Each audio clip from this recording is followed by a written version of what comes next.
Nichée le long de la chaîne des Pyrénées, la ville de Sarre est l'un des joyaux du Pays basque.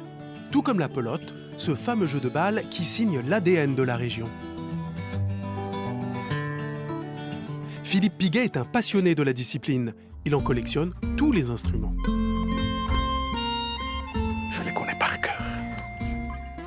À commencer par la balle utilisée pour les jeux de pelote basque.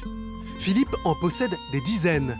Il nous en révèle le secret de fabrication. Une pelote, ça commence par ça, c'est-à-dire des lamelles de caoutchouc qu'on appelle latex. Au tout début, on est obligé de faire un petit rond, et ainsi de suite. Une fois qu'elle a atteint le bon diamètre et le bon poids, elle est ensuite enroulée de laine vierge. Il ne reste plus qu'à l'habiller. D'une peau en forme de 8, cousue à la main, après la couture, bien ajustée à la main, ce qui vous donne cette pelote. Dans la pelote basque, il existe autant d'instruments que de spécialités, comme la pala ou paletta, cette raquette en bois qui permet de frapper la balle. Philippe est un ancien joueur amateur et il ne se fait pas prier pour en faire la démonstration. Là, il faut la monter comme ça, mais ça c'est d'accord. Et puis après, il y a le bras qui lâche et puis ça part tout seul après. Mais après, le but, c'est de bien centrer la pelote sur la pala, quoi. Les balles en cuir peuvent atteindre les 300 km/h, une vitesse fulgurante qui abîme considérablement les instruments de jeu. Mais c'est aussi cette caractéristique typique de la pelote basque qui plaît aux collectionneurs. Bon, là, c'est une pala qui est complètement cassée.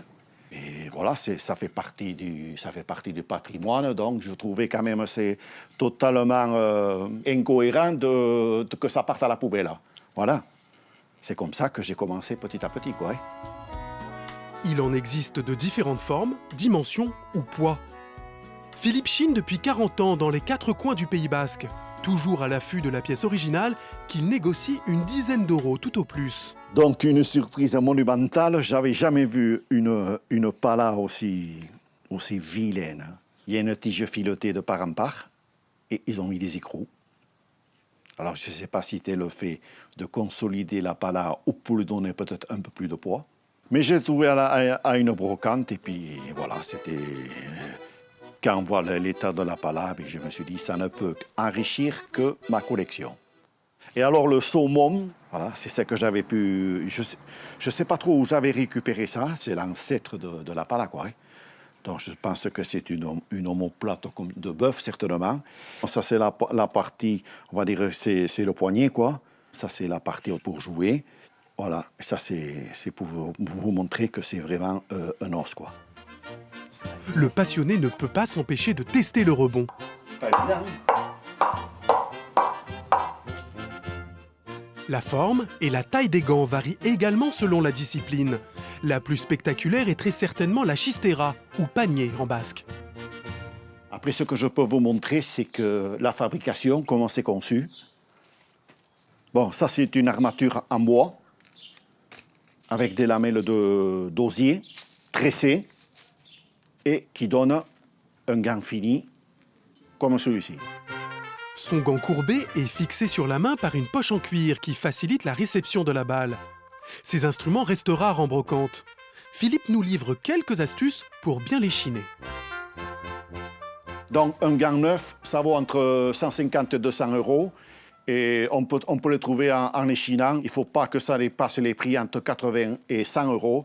Et surtout, il faut faire attention. À force que la pelote elle tape, donc automatiquement, ça abîme l'osier. Et ce qu'il faut surtout éviter, c'est que le gant il se transforme en panier percé. Tous les objets de Philippe ont une histoire.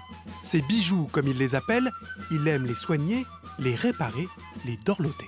Comme ce gant de l'Achoa, un autre dérivé de la pelote. Ce sont des gants donc, en peau, dont automatiquement il faut les entretenir, quoi.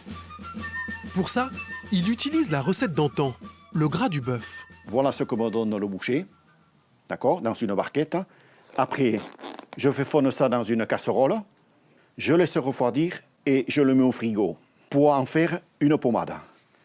Et par la suite, eh bien, je prends une chiffonnette. C'est surtout l'entretien à l'extérieur. Le suif que je passe à l'intérieur, c'est pour que la pelote elle reparte plus rapidement et plus facilement du gant. En quelques minutes, Philippe a ressuscité son gant fétiche. Mais il n'est pas seulement collectionneur d'objets de pelote basque, il aime aussi jouer à ce sport. Ouais.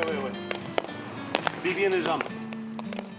Et quel meilleur partenaire que Pampi-Laduche, champion du monde de pelote à main nue, pour faire une partie. Bouge bien, hein? Voilà. Aujourd'hui, Pampi réserve même une belle surprise à notre collectionneur.